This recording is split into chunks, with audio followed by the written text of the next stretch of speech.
Al-Imam Al-Khumaini qaddasallahu ta'ala sirrahu syarif ketika hendak menggambarkan betapa kita dalam sholat itu mengabaikan Allah Subhanahu wa ta'ala. Bahkan kata beliau, kita masih lebih menghargai seorang tamu atau teman yang kita ajak bicara. Kita kalau kedatangan seorang tamu atau kita sedang berbincang dengan teman kita, kita berikan seluruh perhatian dan konsentrasi kita pada teman itu atau pada tamu itu. Kita dengar berbagai macam ucapannya, kita simak dengan seksama ceritanya, sehingga pertemuan kita dengan teman dan tamu itu berlangsung dengan penuh kemesraan dan penuh dengan perhatian, saling memberikan fokus dan konsentrasi untuk menikmati perbincangan antara kita dengan teman ataupun tamu. Tapi tidak demikian dengan sholat kita. Padahal kita di dalam sholat itu kita sedang bertamu dan datang pada seagung-agungnya keberadaan yang maha segala-galanya. Tapi justru kita tidak peduli, justru kita abai, justru kita kehilangan fokus dan konsentrasi kita. Nah, apakah makhluk sudah menjadi lebih penting dari Sang Khalik bagi kita? Itu perlu kita tanya pada diri kita, dan yang tahu jawabannya adalah diri kita sendiri. Apakah berbincang dengan teman dan manusia menjadi lebih penting daripada kita berdialog dan bermunajat dengan Allah Subhanahu wa ta'ala dalam sholat kita? Sungguh kita belum memahami makna dan arti munajat dengan Allah Subhanahu wa ta'ala. Kita masih termasuk orang-orang yang memandang berbagai macam perintah Allah dalam ibadah adalah sesuatu yang membebani kita. Padahal ada orang-orang yang bahkan dia merayakan saat ia memasuki usia akil baligh, karena dia menyadari bahwa di saat dia masuk usia akil baligh, dia telah menjadi seorang mukallaf dan menjadi seorang yang punya kelayakan untuk mendapatkan taklif dari Allah Subhanahu wa ta'ala. Dan betapa berharganya tugas dan perintah dari Sang Khalik, dari zat yang maha agung dan maha segala-galanya itu. Ada orang-orang yang sampai pada pemahaman seperti itu. Tapi apa daya, kita yang lemah iman dan lemah keyakinan, kita justru menganggap seorang teman dan tamu biasa itu lebih berharga daripada Allah Subhanahu wa ta'ala. Kalau kita lihat sejarah para imam, padahal mereka adalah orang-orang yang suci, orang-orang yang maksum, yang telah mencapai maqam darajat al-illiyin,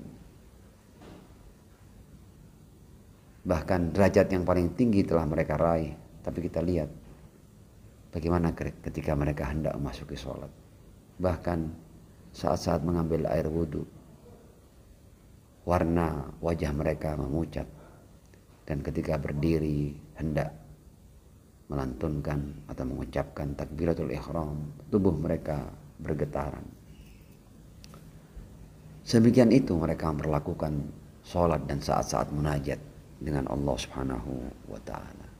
Al-Imam Ali bin Abi Thalib alaihissalam di luar sholat dia merasa kesakitan ketika anak panah hendak dicabut dari kakinya. Tapi ketika dia masuk dalam sholat, dia tidak merasakan apa-apa ketika anak panah dicabut dari kakinya. Kita bisa fokus, kita bisa konsentrasi, kita bisa tenggelam dalam beragam permainan dan hiburan atau tontonan yang kita asyik melihatnya. Kita tenggelam, bahkan seakan kita masuk dalam apa yang kita gemari dan kita sukai. Tapi tidak demikian dalam sholat kita, tidak demikian dalam puasa kita. Sholat dan puasa kita jalani tanpa kesadaran. Bahkan seringkali orang setelah dia memikirkan semua hal dalam sholatnya, dia baru paham ternyata dia sudah sampai pada bagian akhir sholat, yaitu salam. Sehingga dia tidak sadar sejak takbiratul ihram sampai salam apa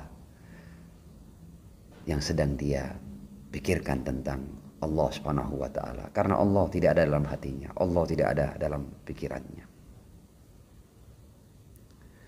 Saya akan tutup dengan satu riwayat dari Al-Imam Al-Baqir alaihi salam.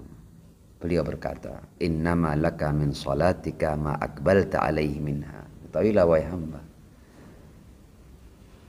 bagianmu dari salatmu itu adalah bagian-bagian atau saat-saat yang kamu bertawajuh atau khusyuk atau sadar bahwa kamu sedang menghamba kepada Allah Subhanahu wa taala.